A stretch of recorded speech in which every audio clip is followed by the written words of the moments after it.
Hello and welcome to the next Oracle SQL for Beginners class. This is class 5 of 9. My name's Ken Marr. You can contact me, the email address there. You know about paying for the courses.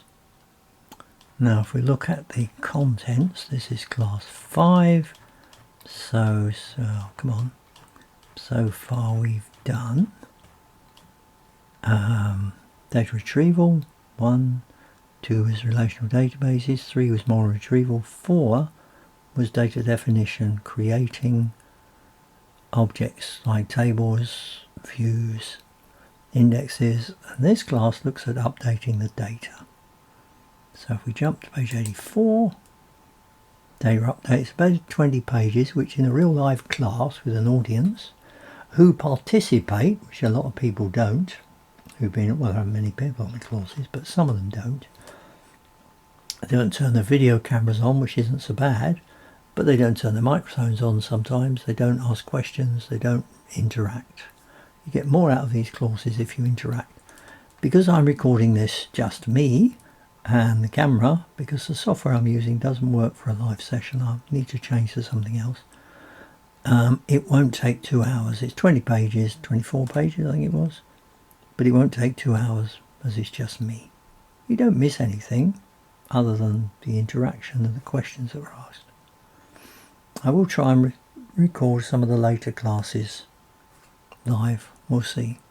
So this section, data update, looks at inserting data into tables, updating the data, deleting data, using date functions when updating, undoing changes made to the database, and making changes to the database permanent. So I'm starting with a sample file, as I did in the other sessions. We're halfway through example 2, which was define and update. So if I drop that there, I've given up on the blue background though, because I couldn't see it properly. I've always done that for. Didn't tell it to do that. There we go. This one I can see where the cursor is, nice big black cursor. So I can see where the current line is. And we are on line 112, insert. So here are some inserts. Let's go from there up to insert there. Copy that, paste into a query window. So I don't want to change the original file. And we'll close this down, look back at the notes. That's how I do things. So this insert statement is to use to insert a single row. You can only insert single rows in Oracle. If you want 10 rows, you have to do 10 insert statements normally. And it inserts some values, not all the values. So it says insert into supplier, which is a syntax. The column names, which can be optional, that you want to insert into. The keyword values and the values that you're going to insert. So they have to map 1 for 1 with the column names. And all those columns are character. You can tell that if you look at the supplier table. And look at the columns. Char and varchar 2, they're all character columns. So what you put into them goes in single quotes, literals. So if I run that, I get back 1 row inserted. Now another way of doing it is to insert all the values. If you insert all the values, you can leave out the column names there. And you just say insert into supplier values. And then you specify a value for every column in the order that they are in the table. So there are all the columns. There are all the columns. So sup ID, name. You can put null into things. Null address 1, Killingbeck in Leeds. A null county, postcode, a credit rating. That will insert me another row. And if I look at suppliers, I've got 2 new suppliers, Dan and Danny, inserted there. I mean, it's up to you when you do this, whichever's the easiest way. Either supply all the column names, which is daft really because you can just miss them out, or some of the column names, and then provide data in the same order as the column names. Now if you're going to insert date values, I'll tell you what we'll do. We're done with that. We'll start there and we'll go delete that. There are different ways of inserting date values. So on the sale order table there, we've got the columns order ID, sup ID, two dates, date ordered and date due, and a completed field. So here I'm inserting into sale order, specifying values, so all the columns have to be there in the right order. A new order ID, because if I try one that's already there, now if we look at sale order and we look at the data, the last one entered is 110. So I'm inserting 111. If I try to insert 110 again and change the primary key, that'll fail because the primary key already exists. So you get new unique constraint violated. You can't have the same order on there twice. So turn that back to 111. That will insert a new supplier called Dan. This one 112 Danny, 113, 114. These for the same supplier, those three, that one for the first supplier. And then we're going to specify a date, which we'll look at in a minute. And follow that with, actually we need to make this full page. So you can see the other fields here. We're putting null values into date due, there, on all of them. And a null value into completed, because we don't know those yet. But we're putting in different dates. Now the different dates we're putting in, sys date's going in the first one. Now if you specify sys date, you get the date and time of day. If you specify trunk sys date, if you remember from the last class, it trunks off the time and sets it to midnight. So you get today's date is midnight. If you specify the current default format for the date, you also get midnight. And you can specify a particular date and time. So if you don't want today, or a particular date that's set to midnight, you can use ToDate to change that, or change the date to that, using that template. Now if I run these four here, which I can do by just highlighting them and running it like that. Let's run it as a script, it doesn't really matter. No, doesn't matter because it didn't work. 1, 2, 3 worked, but it didn't like this one.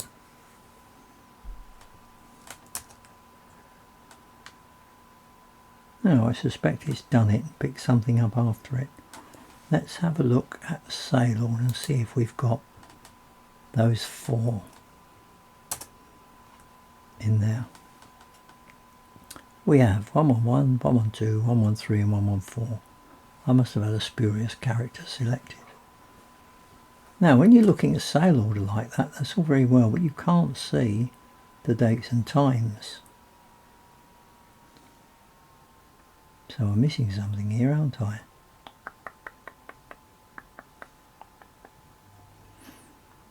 You see, when I inserted these, I said that would be today, which it is, because it was sys date. That would have a time on it. That one would be midnight. That one would be midnight. And that would have a time on it. But I can't see the time, so I can show you how to change that. So if I change sale order here and just have the order ID perhaps also the sup ID. And the date I'm interested in is date ord, because the new ones, date due is null and comp is null. Now what you can do here is, if you've got snippets open there, if you turn snippets on, you can go to date functions, date format, sorry,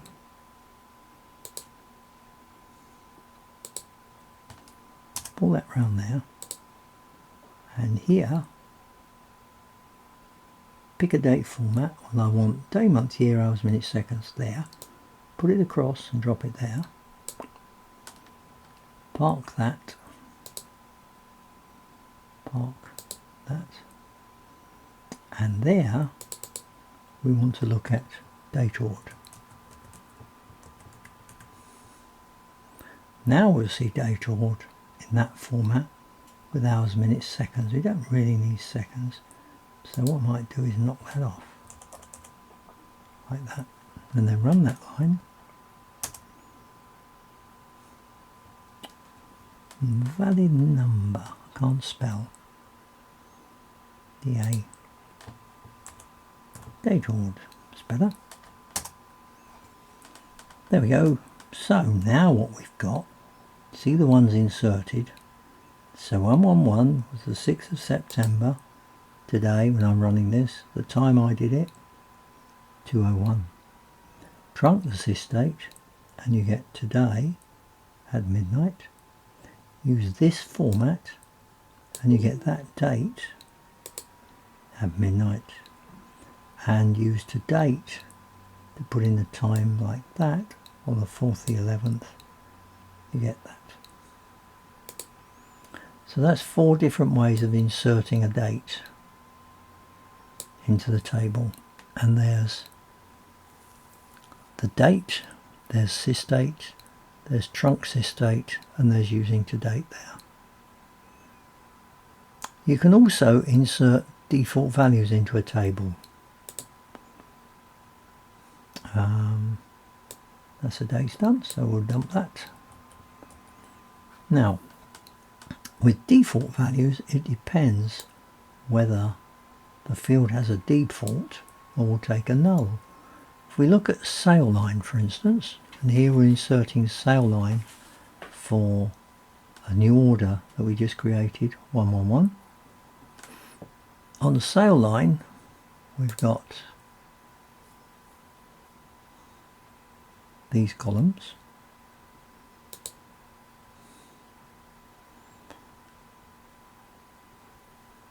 These are all non-null, so they can't be nullable, so they're mandatory, so you've got to put those 3 in. But this one, you can not put anything in and it will put an N in by default. So here I can insert into 2 ways into sale line.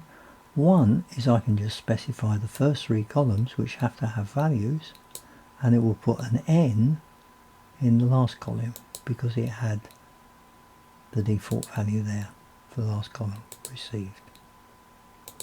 If you do leave out the column names, there's the column names there, no column names on this one, then you will have to put in all 4 values. It won't pick up the default.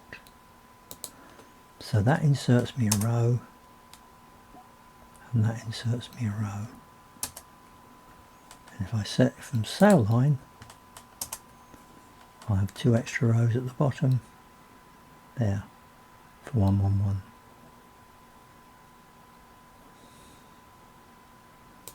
Just put that back over there. So there's inserting with default values. Another way you can do inserts is with prompts using the ampersand, like that. So that data would be valid if we inserted it for sale line. So if I run this query, it will prompt me for all 4 values. And I can put in 111 for the order ID, DR1 for the product, 10 for the quantity, and Y for received. And I've got another row there.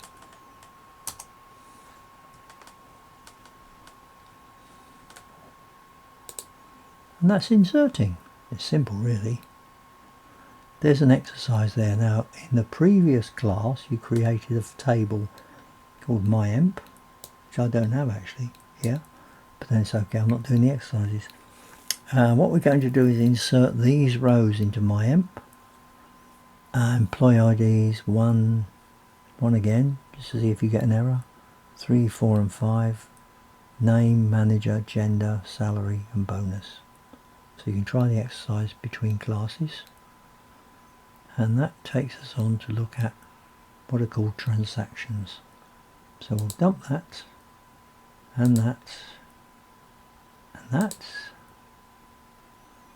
And we'll look at transactions. Transactions start after insert here. In fact, all we need for transactions is let's take that and copy it and paste it in here. Now, we've been updating supplier, sale order and sale line. So if you select from supplier, we'll see the new rows we just added. Danny, Danny. Also, if you open another window here, another query window, same user as this one, that's a shared window. So if you run this in there,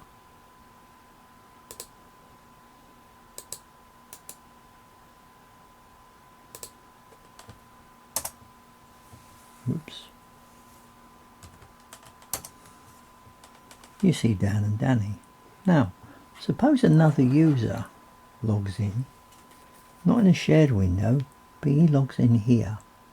This is an unshared SQL worksheet, so this is like someone logging in another tool, like SQL Plus for instance, or a second user logging in. And the reason they do this is to show you how things like transactions work. Right, so that's open an unshared connection. Now in the unshared connection, if we run and paste, select asterisk from supplier, what we see is the two new ones aren't there. That's because Oracle does not do what's called an auto commit. Unlike most databases, or all other databases I think, like SQL Server, MySQL, Postgres, DB2, they all auto commit changes. Oracle doesn't. Oracle works through transactions, which you can turn on in the other databases. So a transaction begins when a user enters a DML statement, insert, update or delete, and ends when the transaction is committed, although if it's an error you can roll the transaction back. So for instance, if I go back to, let's drop that end shared one, it's a bit of confusion here on my part, don't want to save it.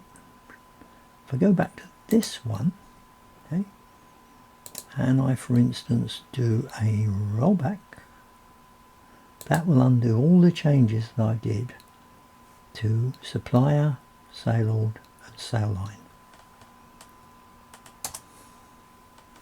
Now when I look at supplier, those changes are gone. Now what I could have done was committed the changes, and then those changes would have been seen in this user. Now we can do that with the next bit, which is update. So there's commit. You either commit your transaction or roll it back.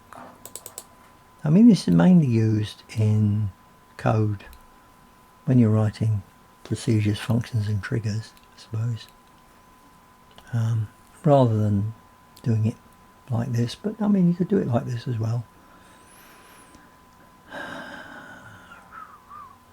Let's look at update. The update statement is used to update one or more rows in a database table.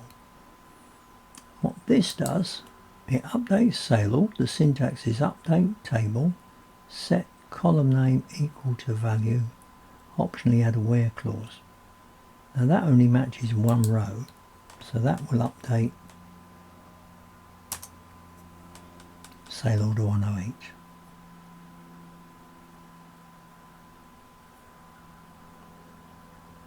For sale order. Yep. This one updates product, but only for prod ID BK1, and sets cost equal to 8.85 and selling price equal to 10.25. So it's the keyword set, and then column equals value, comma, column equals value, comma. That will update the one row as well. If you wanted to update all the rows, leave out the where clause like this. Update supplier, set all of address ones to null. Now when we look at the suppliers, all of address one will be null. But this user, when he looks at suppliers, he sees what address one used to be like. He's still got address one. This user doesn't have address one. And in fact, if this user were, rather than doing a rollback, to do a commit, that commits all the changes, and then this user will now see the changes. So changes are not really in the database until someone does a commit statement. And if you make a mistake, or you want to undo what you've done, you can do a rollback. And you can try these things in this exercise here.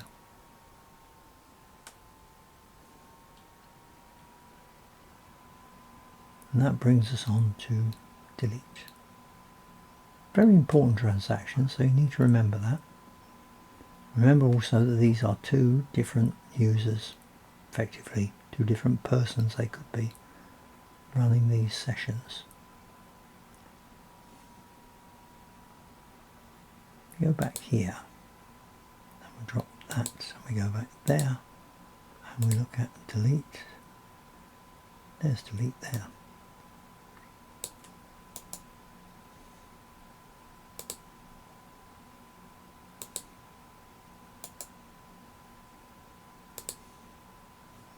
So, if you want to delete rows from a table, it's not the same as dropping a table. Dropping a table deletes the whole table and all the rows in the table.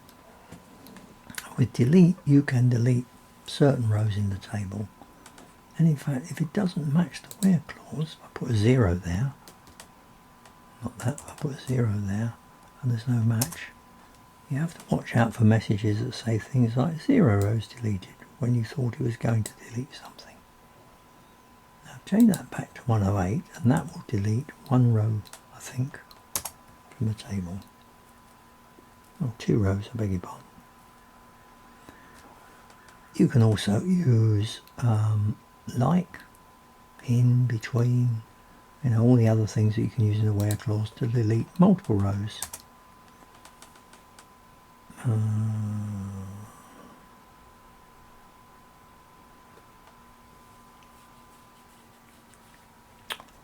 See, I probably did that on purpose. You can't delete multiple rows willy-nilly because this has an integrity constraint violation, because these suppliers that we're trying to delete, the new ones that begin with a D, like Danny, they have child records in the sale order table. And if we want to delete them from the supplier table, what we have to do is delete from the sale order table first. And the same thing, this has got child records in the sale line table. So we would have to delete the sale line table. If you remember, look in sale line. Well, actually we deleted the rows, didn't we? Hang on a minute.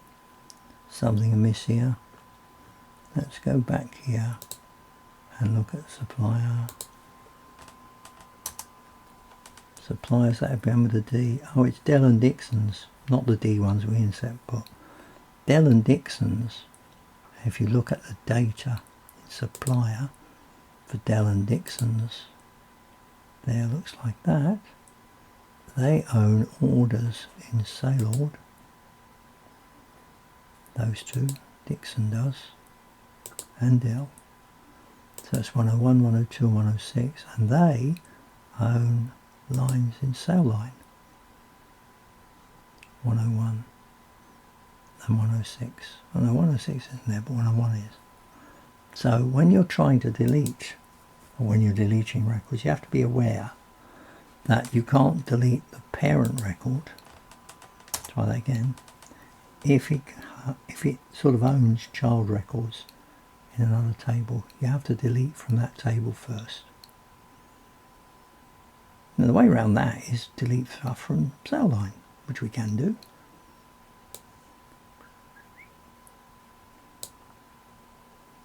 There's delete from Sailline there. I don't know why I've not got it in here actually. See, we can't delete Sailord because it owns Sailline records. So what we do, delete from Sailline, and when that's gone, we can now delete from Sailord because it doesn't own Sailline. And then we can delete from Supplier because it doesn't own any Sailord records now. Of course, if we go back here, because we didn't do a commit, the suppliers are still there, Dixon's and Dell. So we have to choose whether to do a rollback or a commit. And again, I can commit it if I want to, and go back there, run that query again, and Dixon's and Dell have gone. And that's how you go about deleting records. And there's an exercise there on delete as well.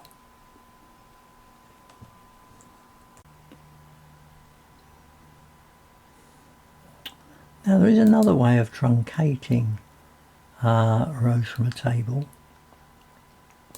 Look at Sailline. It's got nothing in it now. It's not very good, is it?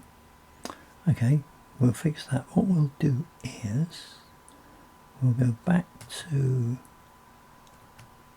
data in zip SQL setup, and we'll recreate the tables with that one, create order. If we run that as a script there, it will recreate the tables.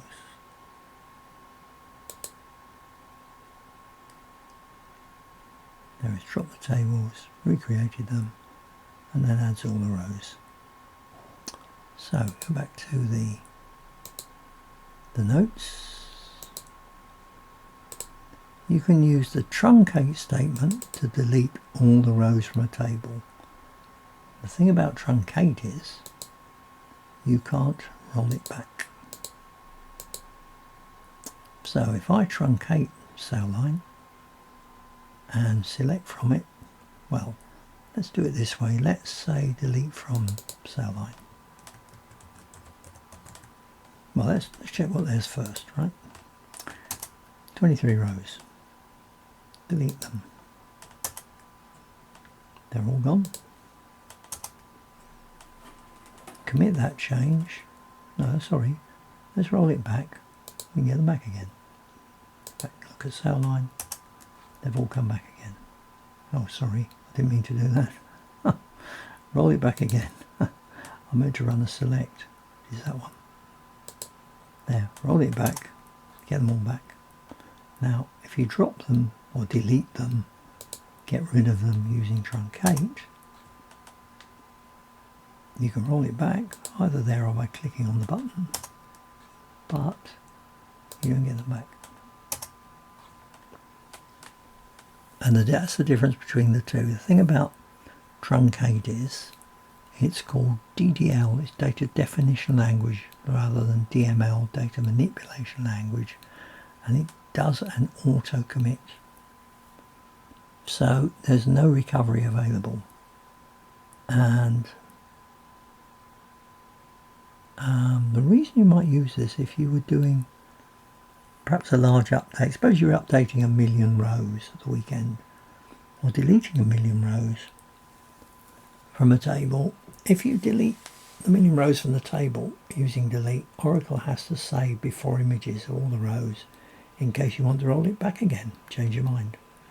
So with a truncate, it can be much quicker if you back up your database table and then truncate it. If that goes wrong, you can recover from the backup. If it doesn't, you deleted all the rows, which is what you want. And it's a faster way to do it. But remember, there's no recovery from truncate. Now we'll get rid of that, and that. And of course, what we haven't got now is a cell line table. So the easiest way to get one back is just refresh the tables again. Take a minute. And while it's doing that, here, there's some examples of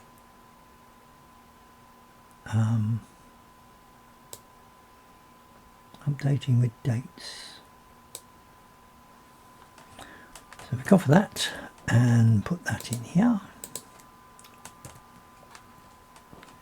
So ToDate function may be used to input a date field in a format other than the default, because if you update and you use sysdate or just a simple day, month, year, you always get midnight, which you might not want. Or if you use sysdate, you get the current time, which you might not want. You can't set a date like that because that's not the current format. The current format is just that. What you can do is say update the date due, use ToDate to put that into that format, using that as a template, and that will update excuse me, that will update the table. And also this is the same thing with, if you want sysdate, that will update it with the current date and time. If you want midnight for that day, you can trunk sysdate and that will update it.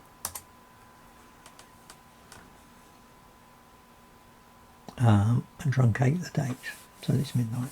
Actually, update's different to insert and delete. When you delete a row, you can't run delete again. When you've inserted a row, you can't run the insert again. But with an update, most updates are different. You can just keep running them and they'll just run again and again. Depends what you've coded. So there's update with ToDate to change the values and put in a time. And there it is with trunk to knock off the time and set it to midnight. There's a couple other things you can do here. You can create using a select statement.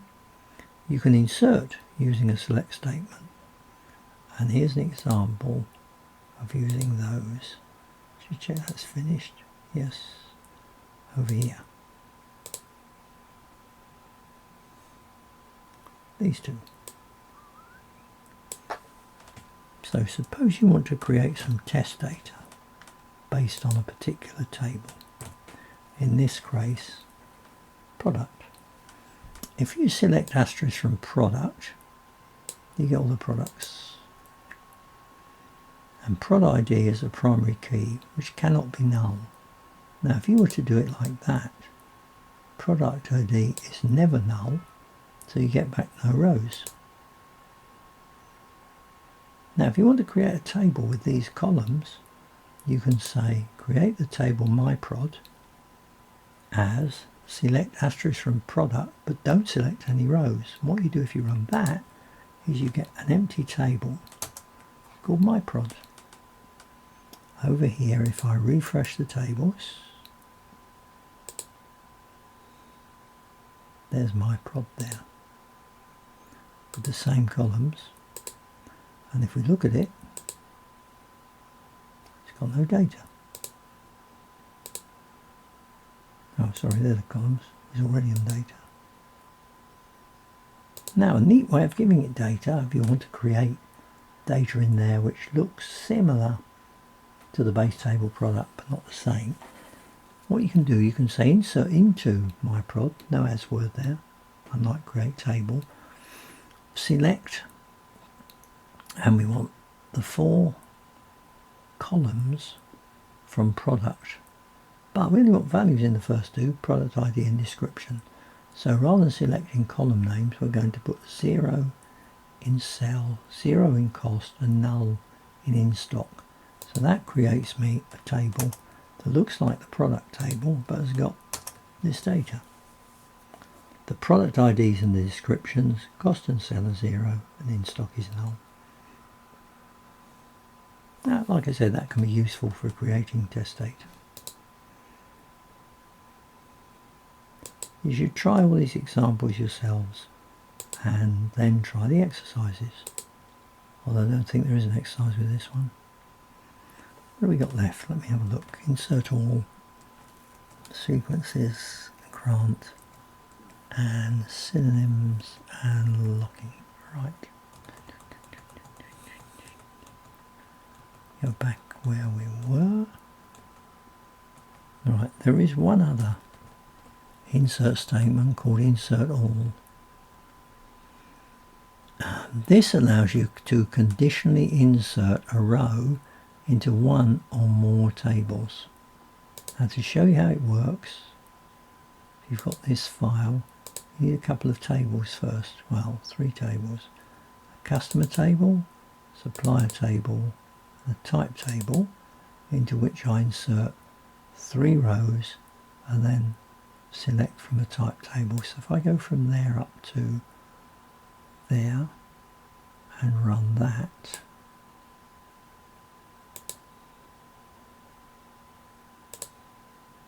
there's my 3 tables, there's my inserts, and that's what's now in the type table. It's got 3 columns in it, sorry, 3 rows in it, beg your pardon. Type, what do I call that one? Beg your pardon. Right, type ID, type name and credit. So type ID to that one, that's the type, that's the name, that's the credit rating. And what we're going to do is distribute those 3 rows into the empty customer and supplier tables that I created here. Customer, supplier, they're both empty, but type has got these values in it.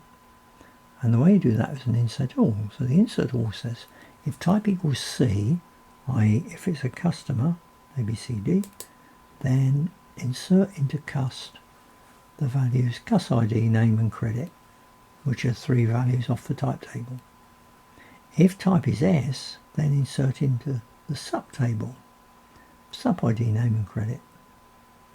And at the end of the insert all, the syntax is select asterisk from type, which is what you're basing these things on. So if I run that query,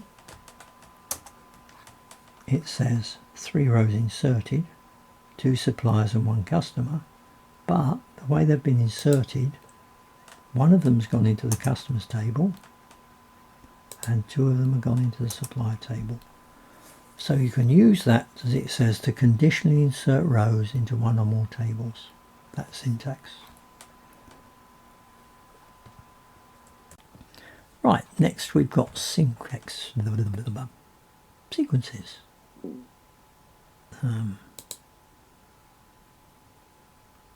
I didn't copy that, did I? But it doesn't matter because I didn't change anything there. Depends what I'm doing, I suppose.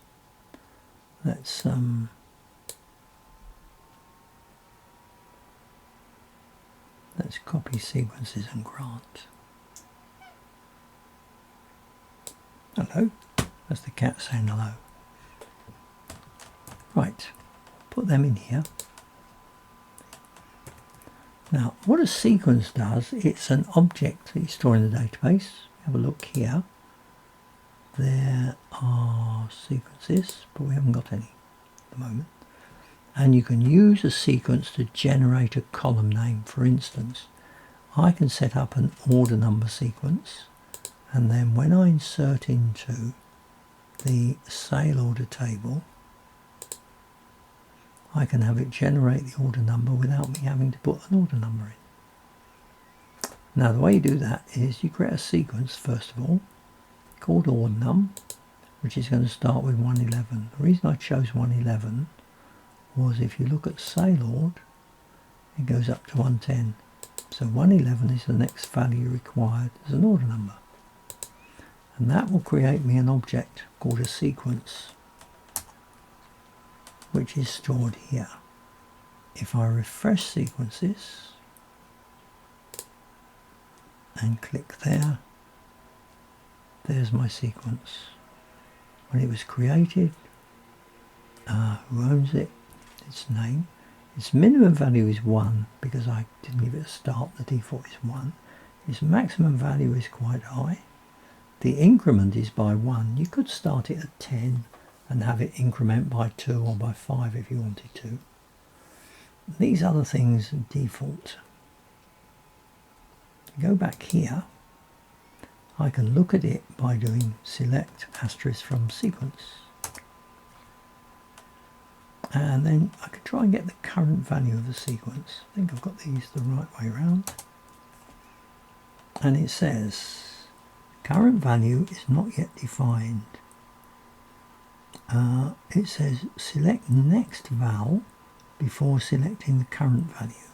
So the way sequences work is you select the sequence name dot next val from dual. Remember, dual's a supplied table that has one row, or you select order number, the current value from dual. Now the way you can use this order number of 111 is like this: insert into Sailord, and instead of specifying the order number, you specify sequence number dot next val. That will pick up 111. If you do another one, you'll pick up 112, another one 113, and we can see that if we run this query. So what this is going to ask for is a supplier. Now I know we've got suppliers called Dell, so that's inserted a row, and actually down here it shows you the old values there, inserts the row and shows you the new values there. If I run it again, and that was for well, we'll look at what it did in a minute. Let's run it again, and this time I'll put gate. Now we've got two rows. And if we look at Sailord, you'll see that you put 111 in there and 112 in there. And if we look at the current value, it's 112. It's the last one it used. That stays the same. However, every time you use the next value, it goes up by 1. 13, 14, 15. So you can use sequences to generate fields. Generally things like number fields for primary key within a table. And that's sequences.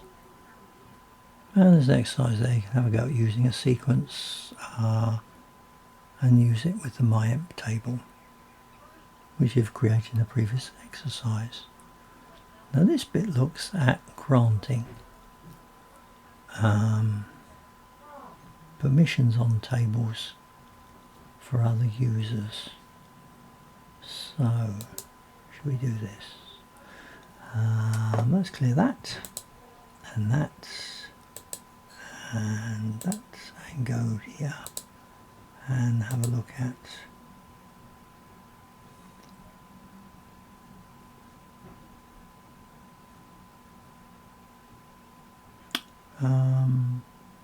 let's pull the bit up there from, and do synonyms as well, and grant. Here we go.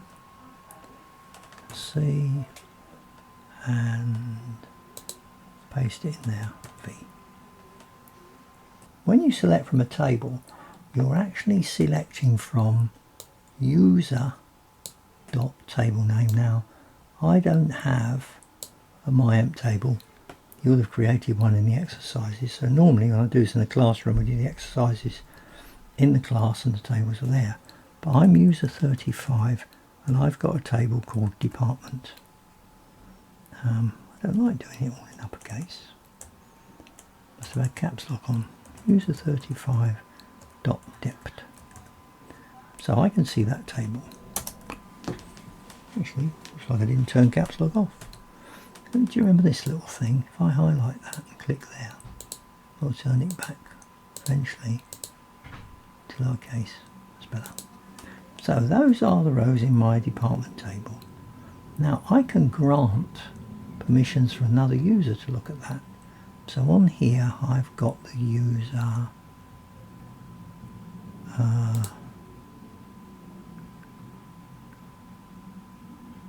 77. Let's use 77. So what I can do here, whoops, what's going on there? It's got an error. Mindful, ignore that. Let me close some of these windows for now. That's it, that one. We'll close that unshared one, and what we'll do is we'll open a new window for 77. They can do that over here. Oh, that's not true actually. Do it over here. That's the one. Drop that down. User 77. There he is.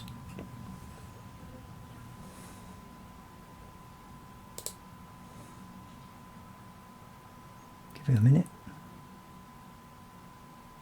Come on. There we go. Right. That's user 77. Now user 77, try and look at my table. If I copy that, paste it into there.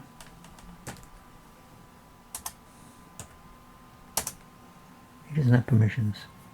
But I can give him permissions by granting him a mix. You can say select, comma insert, comma update, comma delete, or any combination, or all on table name, which in this case is my table department, to a user who is user 77.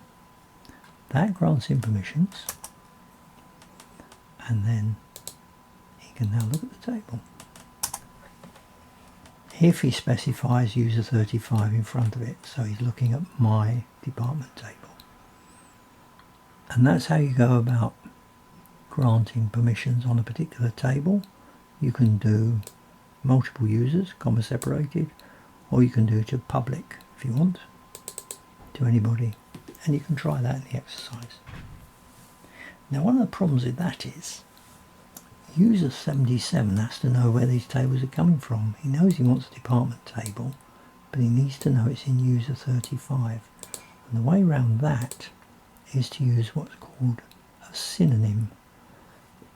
And synonyms are also objects stored in the database, down here somewhere. There we go. You've got synonyms, of which we haven't got any yet, and public synonyms, of which there are lots. And lots, there we go. And a synonym makes it easier for this user. He just thinks he's picking up a table, which he is, but he doesn't have to know what unit it's in. And the way you do that is you create a synonym. Well, there's two types of synonym. One is a public synonym. So suppose I couldn't be bothered to type employee. I could create a synonym EMP for my employee table. And then select from employee. If I select some syn, there are my synonyms. You can also see my synonyms if I refresh synonyms there. Now that's my synonyms. What you want, if you want another user to look at it, is what's called a public synonym. And the syntax for that is create public synonym. Now, public synonyms have to be unique, so you can't have the same name as one that's already there. But I can say create a public synonym called department 35 for my department table, dept. And then I can select from dept 35. Obviously I wouldn't bother doing that, because it's quicker to just depart from dept. But this user, rather than having to type username.dept, seeing the table like that, you tell them the table is called dept35 and they just put in dept35 like that. And they're now using a public synonym. They don't know they're using a public synonym, but it doesn't matter. Table name. And that's how synonyms and public synonyms are used. There are a lot of synonyms, so here you can say, I don't think that's going to find out it is. That's because I was looking for EMP, which I didn't create, but you can see there are a couple of public synonyms with EMP in the name, as well as one that I created just now or earlier. You can drop your own synonyms if you want to. You would just say drop synonym emp, but you can't drop public synonyms because there are so many public synonyms here in use. If people had the ability to drop them, they might drop the wrong ones. So as it says there, you can drop your own private synonym, but you cannot drop a public synonym.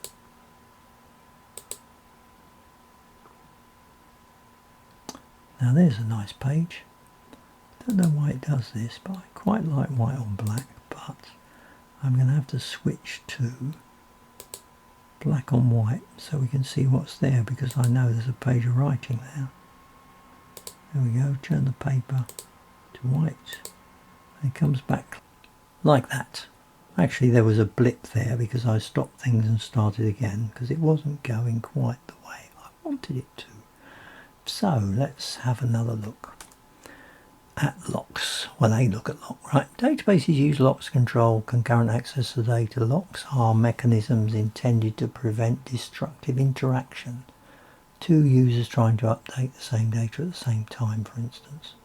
It's automatic. You don't have to do anything about locks. And it does it at row level. As it says, requires no user action in general.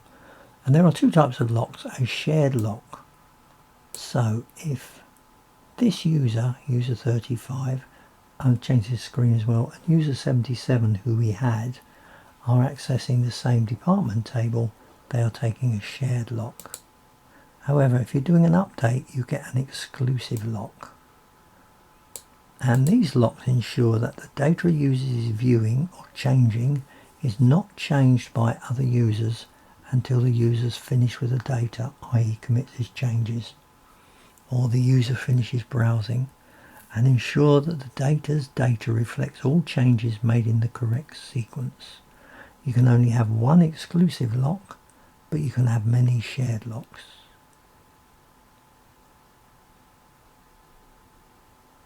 Both share and exclusive locks allow queries on the lock resource, but prohibit update and delete. And locks release the end of a transaction whether you do a commit or a rollback. So here's an example. What we'll do here is we'll open an unshared, which isn't that one, is it? This worksheet for user 35 here. This is similar but different to the exercise which illustrates how locks work. So you can try the exercise and I'll show you how it works here. Right, suppose this user updates employee and sets all the salaries to 35,000. Let's have a look at employee and look at the data. Current salaries are that. So you know, all less than 35,000, so lucky them. So we update the salaries. And what we've taken is an exclusive lock on every row. If we look at the table there, it won't change unless we refresh it. Because this table is part of a transaction that this user is running. But this user is separate. This is like somebody else logging on to the system and trying to look at the same users you are. So let's take that, copy it and paste it in this user. And suppose he's decided to update the salaries, but he wants 45,000. Now what should happen, whoops, there. Actually, if you think about it, let's look at that first. He's still seeing all the salaries as they were, because the other user hasn't committed yet.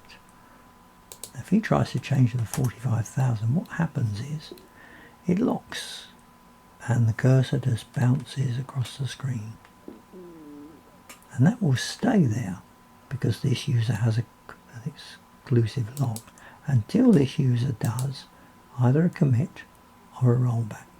So if he rolls it back, decides he doesn't want to do that. So in here, the data's gone back to what it was. This user now has the lock. He's updated the rows and he's changed all the salaries to 45,000. Now suppose this user then says, well, I actually meant 50,000. I've got 45 there, let's make it go mad, make it 95,000. Obviously what will happen is, this one will lock now, because this user has got an exclusive lock on the table. Now there are ways that you can change the behaviour slightly. You can't change the locking, but I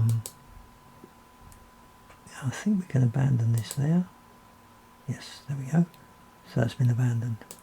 What you can do, in a piece of code that you write normally, you can say select asterisk from employee for update. Now, this user has still got the lock on the table. So if I say select for update, what it does, thinks about it for a minute. I can't remember how long it thinks about it for, but it will think about it for a little while and then it will fail. Now, if you don't want it to wait a little while, what you can do is you can say NoWait, like that. Now what it does, fails straight away. It says resources busy and acquire with NoWait specified or timeout expired. And as well as NoWait, you can specify a wait time like wait 5 minutes. That's spelled wrong, isn't it? Silly me. Maybe I've never run that line. Wait 5 minutes and then fail. So you run that before you do the update. Because if this user finishes, suppose he now has a rollback and the data goes back as it was, and you decide you want to update it. The idea is that in your code you say select asterisk from employee for update. That selected it, that's fine. Now we can do the update because we know nobody else has got an exclusive lock on the data.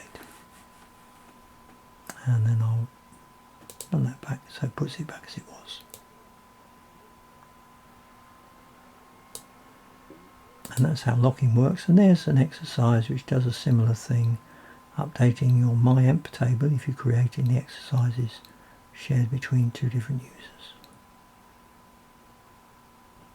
You can turn off privileges using the revoke statement. Now let's kill that, and that. See, every time I'm doing this I always think, did I start the recording? Yes, I did. That's good. Go there, and here's the last bit. And we'll put that in here. So before we revoke it, what you can do for a particular table, like department, the one I set permissions on, if you're looking at the table, there's the data, there's the columns, grants. That shows you what's been granted. So user 77 has select permissions and update permissions. So I can revoke those if I go back here, I say revoke update on department from user 77, and that takes those permissions away. So if I go back to department and refresh,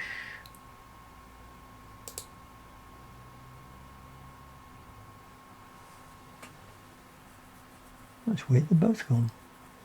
I thought update would disappear. I'm not sure why it's done that.